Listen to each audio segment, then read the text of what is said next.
So, they're putting me inside a metal tube that sounds like a techno concert and telling me to stay perfectly still. Great. Meet the world's loudest nap machine, a painless, high-tech way to see inside your brain and spine. Your MS selfie, MRIs spot lesions, monitor disease activity, and confirm diagnosis.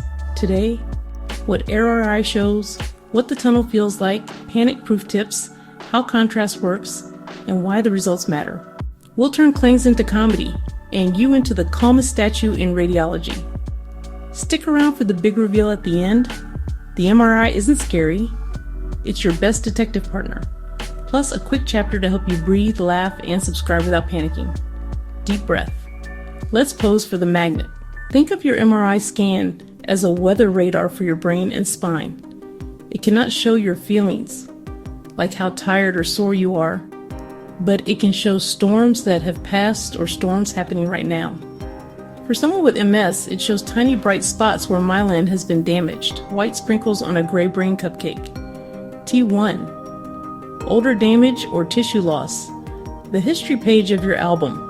T2 and flare, sensitive to fluid and inflammation, the active weather shots. Contrast, aka gadolinium, is glitter for your bloodstream. Active spots glow brightly. First, you will check in at the front desk. Remove all metal, no jewelry, no watches, no hairpins, no phones. You may change into a gown or wear comfy clothes with no zippers or metal threads.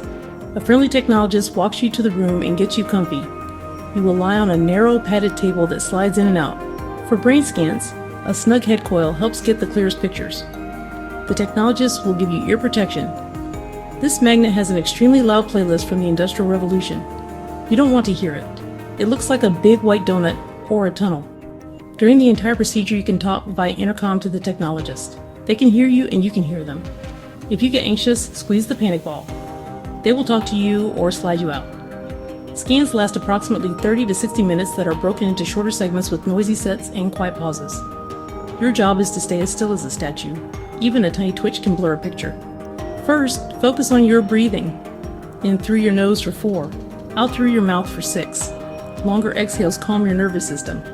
Second, use silly mental images. Picture your brain on a red carpet with paparazzi, or your brain in tiny sunglasses and a little tux. Laugh inside your head. Third, lean into small comforts. Warm blanket, eye mask, cozy metal-free socks. Fourth, use music or visualization.